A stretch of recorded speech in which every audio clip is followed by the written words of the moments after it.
Selamat datang di channel kami. Jangan lupa klik like dan subscribe serta bagikan video ini. Ketika masih muda, Empu Supo bernama Supo Mandrangi. Pemuda yang tangguh ini dikenal ulet dalam mempelajari ilmu pembuatan keris. Berkat kerja keras dan keuletannya, karya Supa Mandrangi disenangi banyak orang. Bersama adiknya yang bernama Supagati, Ki Supo Mandrangi pun memiliki keinginan mengabdi kepada kerajaan Majapahit. Maklum, menjadi ahli pusaka kerajaan merupakan impian banyak orang kala itu. Bahkan, mengabdikan diri kepada raja dianggap sebagai puncak pencapaian bagi para pembuat keris atau pusaka. Tidak disangka, ketika ingin mengabdi kepada keraton, rupanya kala itu Majapahit tengah diguncang permasalahan. Tak dinyana, gedong pusaka milik raja tengah kemalingan. Satu pusaka berharga bernama keris Kanjeng Sumelang Gandring raib dari tempat penyimpanannya. Raja pun memanggil Ki Supo Mandrangi untuk menyelesaikan masalah tersebut. Ki Supo diminta mencari keris yang hilang. Karena perintah raja, Ki Supo pun menyanggupi. Meski dirinya merasa tugas itu terbilang berat dan tak mudah diraih petunjuk-petunjuk untuk menelisik keris pusaka raja tersebut. Terlebih, sang raja pun bertitah apabila Ki Supo Mandrangi mampu menemukan keris tersebut, dia bakal diperbolehkan mengabdi di keraton. Alhasil, kondisi itu membuat Ki Supo Mandrangi tak punya pilihan banyak selain menuruti titah raja. Ki Supo Mandrangi pun memohon petunjuk Tuhan. Dia bersemedi di tempat khusus. Hasilnya, dia mendapat pawisik untuk mengelana ke arah timur. Dengan ditemani Ki Supagati, Ki Supo Mandrangi pun mengenala. Untuk menyembunyikan misi rahasis tersebut, Ki Supo Mandrangi pun melakukan penyamaran. Namanya diganti menjadi Ki Rambang. Kata Rambang tak beda dengan ngelambrang alias berjalan kemanapun tanpa tujuan yang pasti. Setelah mengelana beberapa bulan, langkah kakinya pun menginjak bumi Blambangan. Pada versi lain, menyebutkan Ki Supo Mandrangi disebut ngelambrang ke Madura dan bertemu Ki Kasa, seorang empu kelas tinggi. Versi lain juga menyebut, Ki Kasa tak lain adalah nama samaran dari Ki Supo Mandrangi. Ki Supa terlebih dahulu menjumpai Ki Luwuk.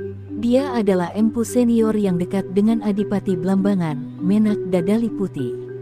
Lewat diplomasi kepada Ki Luwuk, Supo akhirnya bisa bertemu dengan sang Adipati. Kepada penguasa Blambangan, Ki Supo mengaku bernama Pitrang dan ingin mengabdi kepada sang Adipati. Pitrang kemudian diterima mengabdi sebagai pembuat keris. Karya keris bikinannya pun berkualitas. Belakangan, sang Adipati mengetahui hasil kerja Pitrang yang bagus. Adipati Blambangan kemudian meminta Pitrang menemuinya. Tak lain ingin memberinya tugas baru. Sang Adipati meminta Pitrang membuat keris putran alias keris duplikat, yakni sebilah keris yang lurus nan indah. Pitrang alias Ki Supo begitu melihat keris karismatik itu langsung tahu bahwa keris tersebut adalah keris Kanjeng Kiai Sumelang Gandring milik Raja Majapahit yang hilang dari gedong pusaka.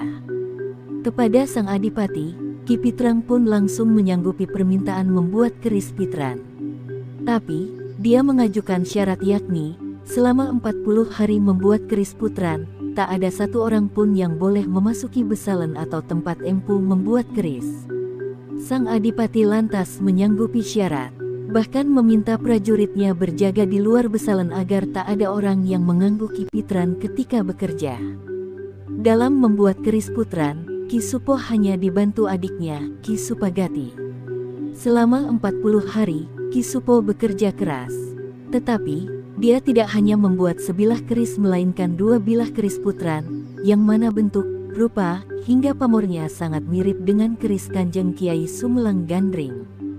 Waktu berjalan hingga pekerjaan Ki Supo akhir rampung. Dia pun menghadap sang Adipati. Ketika itu, dia menyembunyikan keris Kanjeng Kiai Sumelang Gandring di paha kirinya. Sedang, dua keris putran hasil karyanya dihadapkan kepada sang Adipati.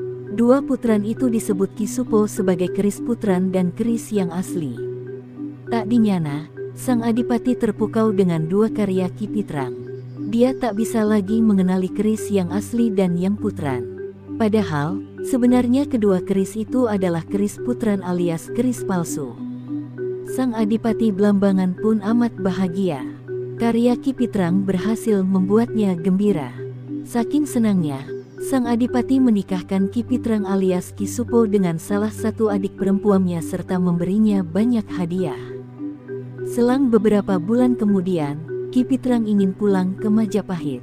Dia pun berpesan kepada istrinya yang telah hamil, jika telah lahir anak laki-laki agar diberi nama Jakasura. Setelah cukup besar, anak itu agar menyusulnya ke Majapahit. Begitu sampai Majapahit, Ki Pitrang yang bernama asli Ki Supo Mandrangi menghadap Raja Majapahit. Di hadapan Raja, dia memberikan keris Kanjeng Kiai Sumelang Gandring yang berhasil didapatkannya dari Adipati Blambangan. Tahu keris pusakanya berhasil kembali, sang Raja pun gembira.